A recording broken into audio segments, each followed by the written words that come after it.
Hi. During this past week, we discussed the decision of Philadelphia's Michael Nutter to shut down Occupy Philadelphia in late November 2011.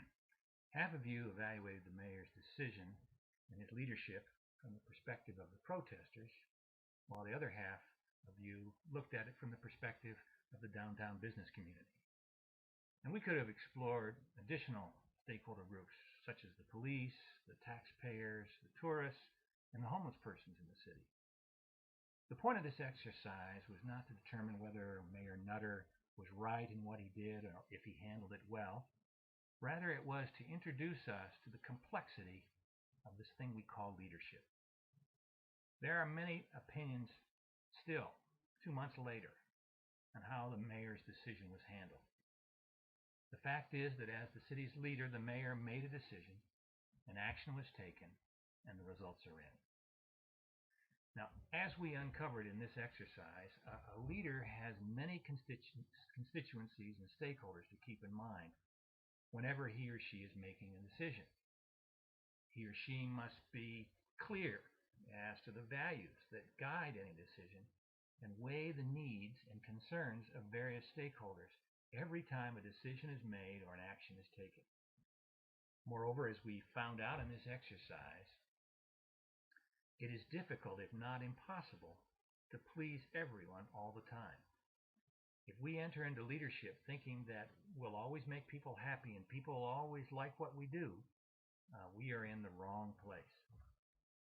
Now, during this course, we're going to be examining many dimensions of leadership and how a leader can remain effective while dealing with complex problems and diverse needs.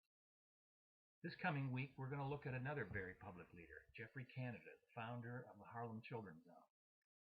And as we saw with Michael Nutter, there are many sides and probably many perspectives on Geoffrey Canada's style as a leader.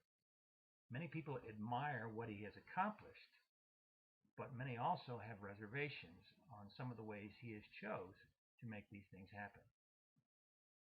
And the point again is not to agree or disagree with everything that Geoffrey Canada has done, but rather to learn from the actions and the lives of real life leaders. See, by looking at the lives of real leaders in ambiguous, complex contexts, like a city of Philadelphia or like a community like Harlem in New York, my hope is that we will appreciate both the challenge and the opportunity that effective leadership provides, and that we'll dedicate ourselves in this course and beyond to acquiring the knowledge, the skills, and the spiritual and emotional fortitude to provide leadership in our context so that our communities can be stronger, safer, and better places to live. So I look forward to our discussions this coming week and throughout this course, and as we learn together what it means to be effective leaders.